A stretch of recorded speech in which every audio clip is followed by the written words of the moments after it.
Okay, let's get out of the way. Yeah, Magic Mike Show, defending champions. We lost last year. In fact, we finished last. Mistakes were made. Lessons were learned. Important thing is, nobody's pregnant. So instead, we want to start this year by congratulating the winning team, Shoddy and Davey. Well, we want to. We're not going to. Screw you. Screw your bullshit beginner's luck. Screw Davey's sorry ass excuse for a mustache. You want to see a good looking mustache? Check this shit out.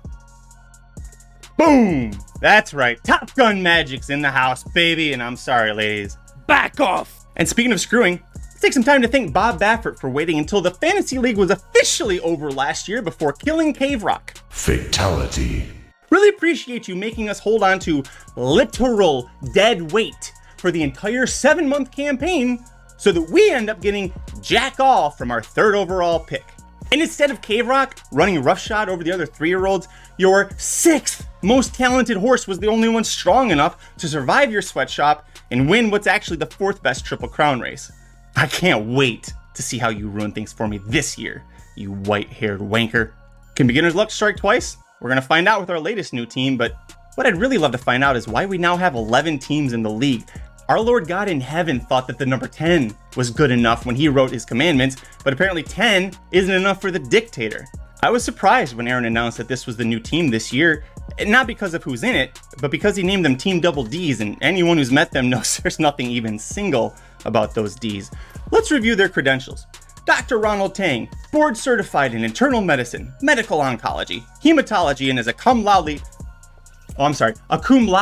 graduate of UCLA with his undergraduate degree in molecular cell and developmental biology, earned his hematology oncology fellowship training at UCI, also held his internal medicine residency at LAC USC Medical Center. He held his osteopathic categorical internal medicine internship at Valley Hospital Medical Center in Las Vegas.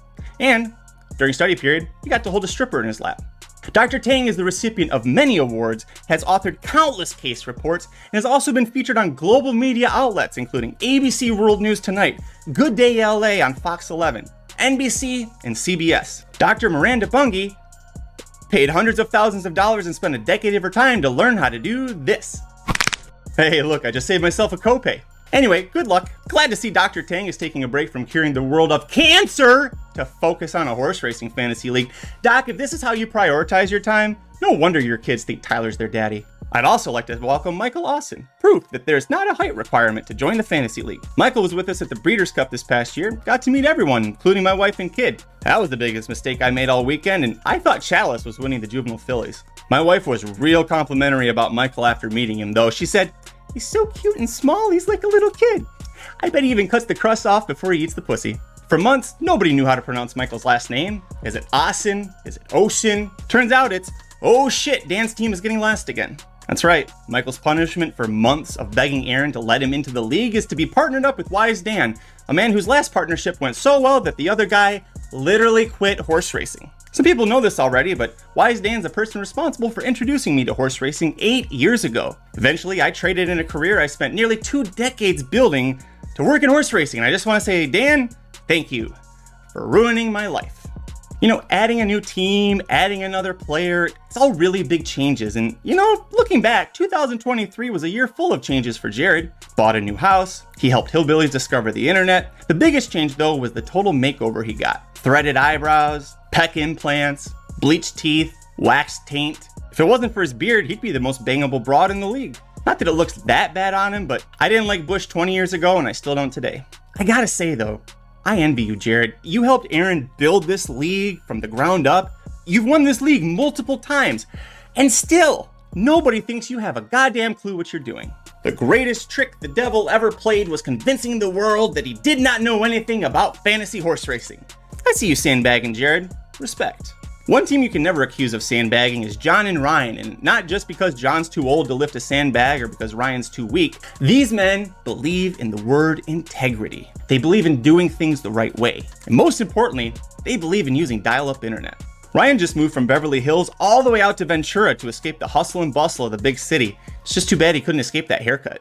Now that the shine's worn off and the Nuke kids are now yesterday's news, can we finally stop pretending that Shoddy and Davey know what they're doing? It's like when the Vegas Golden Knights made the NHL Cup Finals in the first year of their team's existence. Nobody outside of that alcoholic, flea-ridden town gave a shit or even thought it would last. Sure, the Knights eventually got lucky again and they won the cup 5 years later, and that could happen to Shoddy and Davey too. It could, but I will say, if I'm still in the same league as these two bums in another 5 years, you can go ahead and kill me. The defending champs are so new that most people still don't even know who they are, especially Davey.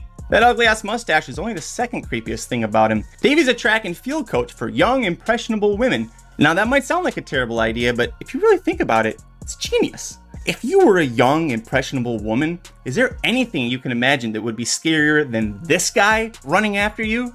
You thought Flojo was fast. Davey once trained a state record holder simply by standing next to her as a starting gun went, just save myself another copay. Vinny's my favorite rival in the league, and it's not just because he's a terrible fantasy player. Vinny's best year in the fantasy league was when he still had a partner, and I really think that's what he needs to contend again. Just look at the great teams who have won the league. The Magic Mike Show, John and Ryan, Shoddy and Davey, Jared and his pocket pussy. You know, that's what Vinny needs. Vinny needs his own pocket pussy he can rely on when times get hard and he doesn't think he can come in first. Maybe look into that. We were lucky enough to see Geist at the Breeders' Cup last month, and I almost didn't recognize him. He looks so much different. You know, Geist, I really like what you've done with your look, especially your hair. I just wish that someone knew where it went. Geist always shows up to draft night dressed to the nines. We should take his picture, hang it up in prison, cure all the sex offenders. Geist is someone most men would idolize. He has a beautiful wife, 2 perfect children, and enough money to outbid Amro Zidane. Unfortunately, Geist can't buy or build a fantasy team to save his life. At the end of the year, he always finishes somewhere between not good enough and maybe try bowling. Speaking of people pretending to be upstanding gentlemen, Paul's gonna be there. It's past Halloween. Paul's employees all dressed up as him as a joke, but the innocent people they blinded with their bald caps weren't laughing. Paul doesn't look good on everyone, and I'm jealous that Paul can pull off trying to look for so long that he just wore everyone down, and we said, yeah, okay, fine, whatever, just do it and shut up already. Kinda like Heather on Aaron's honeymoon. You know, unlike the horses he drafts, Paul is surprisingly fast, for an old man anyway. Just last week, he blew through a 7-minute mile that started at a graveyard. Of course, 3 guys with shovels were trying to chase him back inside, but let's talk about a team everybody loves, Kelby and Evil Stevel. Like, how can you not love a team that falls ass backwards into the first overall pick in last year's draft, takes Forte, positions themselves to win the league not once but twice, and both times cracked under the pressure like a back at Dr. Miranda's office.